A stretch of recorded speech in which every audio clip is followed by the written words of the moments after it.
¿Quién fue realmente la mujer que cambió el destino de un imperio?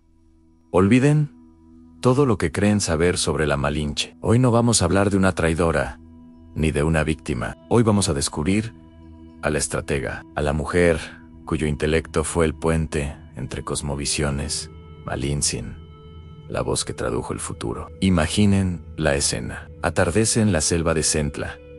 En 1519 un frustrado Hernán Cortés golpea un mapa rudimentario. Sus capitanes, cubiertos de acero, no entienden nada. Acaban de recibir a los emisarios de Moctezuma, pero su traductor, Jerónimo de Aguilar, está perdido. Él solo habla maya y no comprende el náhuatl, la lengua del imperio mexica. Las palabras que oye son como poesía oscura. Le dice a Cortés que los mexicas hablan de nubes y lluvia, pero Cortés, con la intuición del guerrero, ve otra cosa.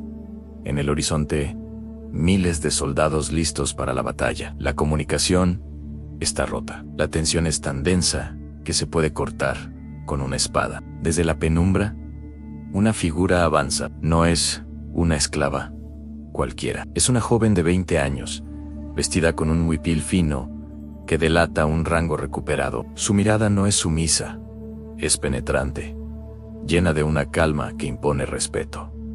Es Malintzin. Había sido entregada a Cortés como una de las 20 esclavas después de la batalla de Centla. Pero ella no era solo una mujer. Era un prodigio lingüístico. Hablaba náhuatl, su lengua natal, pero también varias lenguas mayas, que aprendió durante su cautiverio. Y ahora, en apenas unas semanas, ya estaba dominando el castellano. Se detiene frente a los capitanes españoles. El silencio cae sobre el campamento. Con una voz clara, en un castellano, fluido pero medido, se dirige directamente a Cortés. No hablan de lluvia, señor Malinche. Hablan de la sangre que esperan derramar si no entienden que ustedes no son dioses, sino hombres con hambre. Cortés se gira, completamente sorprendido. No es solo el idioma, es la precisión del análisis. ¿La audacia? ¿Cómo lo sabes?, pregunta, su irritación convertida en asombro. Malintzin sostiene su mirada, porque el poder no se anuncia con gritos, sino con silencio. Escuché lo que no dijeron mientras les ofrecían oro. El oro es una distracción. Sus ojos buscaban el filo de sus espadas. En ese instante, todo cambió. Cortés no vio a una esclava, vio la llave que necesitaba. Vio una inteligencia aguda, una capacidad de leer más allá de las palabras, de descifrar las intenciones ocultas en los gestos y las metáforas. Malintzin no era solo una traductora, era una intérprete cultural, una analista política. Para entender el poder de Malintzin, debemos entender su historia. Nacida en una familia noble de habla náhuatl, fue vendida o entregada como esclava en su infancia a mercaderes mayas. Esta tragedia fue, irónicamente, su más grande fortaleza. La obligó a ser bilingüe desde niña. Aprendió a sobrevivir, a observar, a escuchar. Su mente se convirtió en una fortaleza inexpugnable. Como ella misma podría haber pensado, en me vendieron como si fuera tierra que no siente.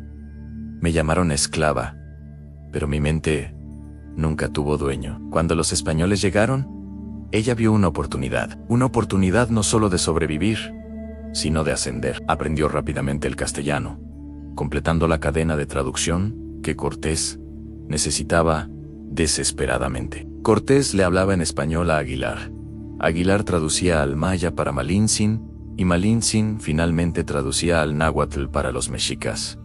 Pero pronto, la cadena se acortó. La inteligencia de Malintzin era tan superior, su capacidad para aprender tan asombrosa, que Aguilar se volvió innecesario. Ella se convirtió en la única e indispensable voz entre dos mundos. Caminando entre las tropas españolas, su presencia era una anomalía. Su belleza era innegable, pero no era pasiva ni frágil. Era la belleza del poder, una dignidad que la blindaba contra la brutalidad del entorno. Los soldados se apartaban a su paso, no por miedo, sino con una extraña reverencia. Sentían que esa mujer podía leer sus almas. Ella era su única conexión con aquel mundo nuevo y aterrador. Sin ella, estaban sordos y mudos. Su lengua se había convertido en la espada más afilada del ejército. Su rol iba mucho más allá de la simple traducción. En la mesa de negociación, Malin Sin no era un mero canal. Era la directora de la orquesta. Cuando se sentaba frente a un cacique de un pueblo sometido por los mexicas, ella no solo transmitía las palabras de Cortés, las moldeaba, suavizaba las ofensas y la arrogancia de los españoles para no alienar a posibles aliados, y al mismo tiempo, endurecía las demandas cuando era necesario, presentando a los españoles como una fuerza inevitable, pero con la que se podía pactar. Imaginemos una de esas negociaciones. Cortés le susurra algo tosco, una amenaza velada. Malin Sin se vuelve hacia el cacique y, en el elegante y poético náhuatl, transforma la amenaza en una propuesta estratégica. El hombre de hierro dice que su rey es el más poderoso del mundo, podría traducir, pero luego añadiría de su propia cosecha, pero veo que su poder puede servir para romper las cadenas que los atan a Tenochtitlan. Diles que el imperio que los oprime tiene grietas.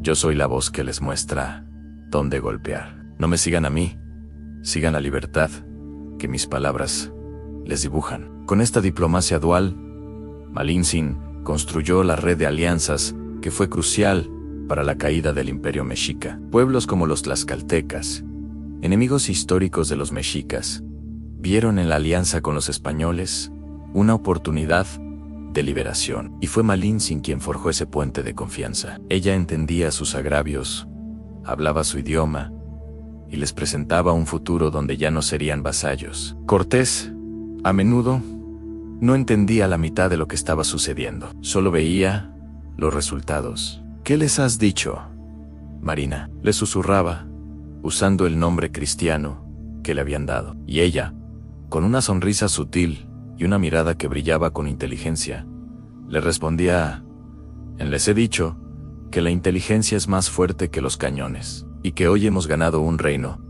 sin disparar una sola flecha. Se convirtió en mucho más que una traductora. Fue consejera, estratega militar, diplomática, y con el tiempo, la pareja de Cortés y madre de su hijo, Martín, considerado uno de los primeros mestizos de México. Su lealtad es un tema complejo.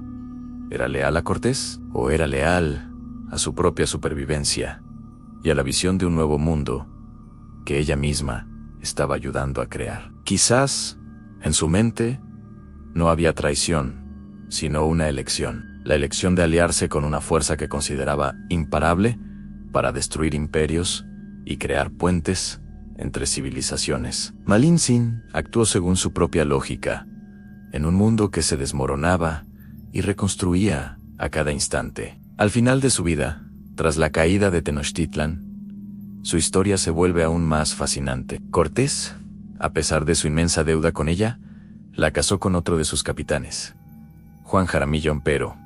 No la descartó. Le otorgó tierras y un estatus de mujer noble, reconociendo su papel indispensable. Malin Sin pasó de esclava a una de las mujeres más ricas y poderosas del Nuevo Mundo. Pensemos en ella un momento, quizás junto a un cenote, viendo su reflejo en el agua, el rostro de una mujer que había llevado el peso de 2 civilizaciones sobre sus hombros.